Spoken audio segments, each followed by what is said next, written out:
Хәерле сәгатьтә, хөрмәтле моң сандыгы сәхифәсе тамашачылары.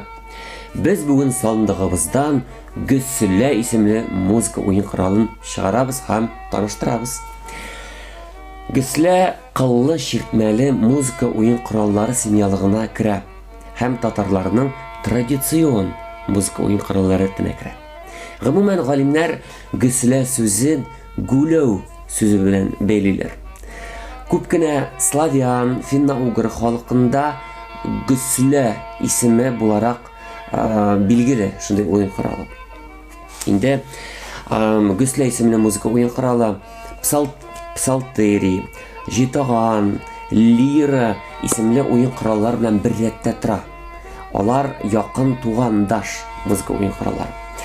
Инде әйдәгез әле Гөслә, татар Гөсләсен карап китик. Татар Гөсләсе нинди ул? Татар Гөсләсе 12 кыллы. Гомумән Гөсләләр 12, 20, 30 ничә кыллы булалар. Ничә 12 кыллы? Чөнки безнең традицион Гөсләләр пентатоникага корылган. Шуның белән бәйле. Пентатоникада анда ноталар кимерәк белгәнебезчә. Безнең татар Гөсләсе шлем формасында булган.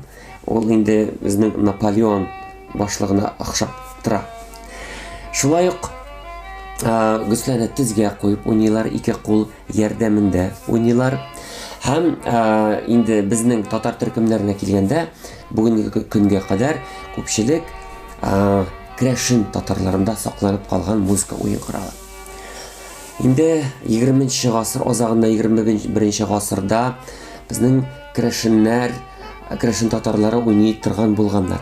Әле бүгенге көндә дә Мамадыш районында, Балтач, Арча районында музыкантлар сакланып калган. Инде Мария Республикасында музыкантлар бар, уйнаучы музыкантлар. Гомумән Гөслә музыка уен коралында төрле бию көйләрен, лирик, эпос характердагы композицияларны уйныйлар. Төрле җырлар башкаралар, гомумән төрле көйләр уйныйлар шушы уен коралында. Инде әйдәгез сүздән музыкага күчик.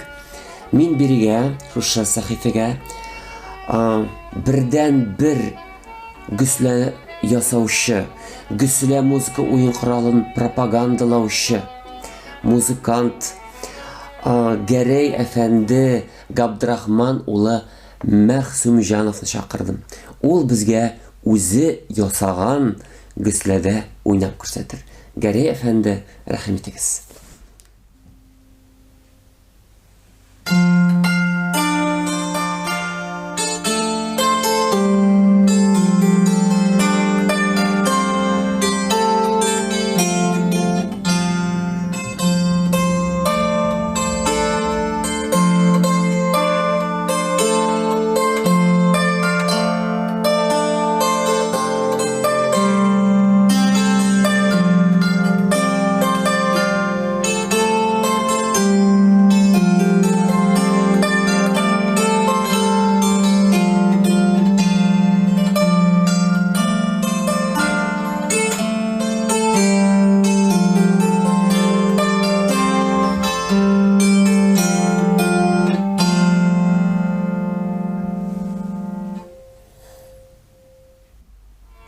Рәхмәт Гәрәй әфәнде.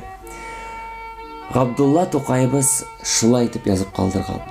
Сый гомерне, сый халыкны, сый халыкның дөньясын. Әйе, Гөслә музыка уен коралы безнең борынгы уен коралы гына булып калмасын иде. Ул безнең традицион музыка уен коралына әйләнсен иде. Күбрәк төрле фольклор, этник коллективлар менә шушы музыка уен коралларында уйнасыннар иде. Һәм дә инде гади безнең тамашачыбыз, халкыбыз кызыксынсын иде. Шушының белән сәхифә ахырына якынлашты. Киләсе очрашуларга кадәр.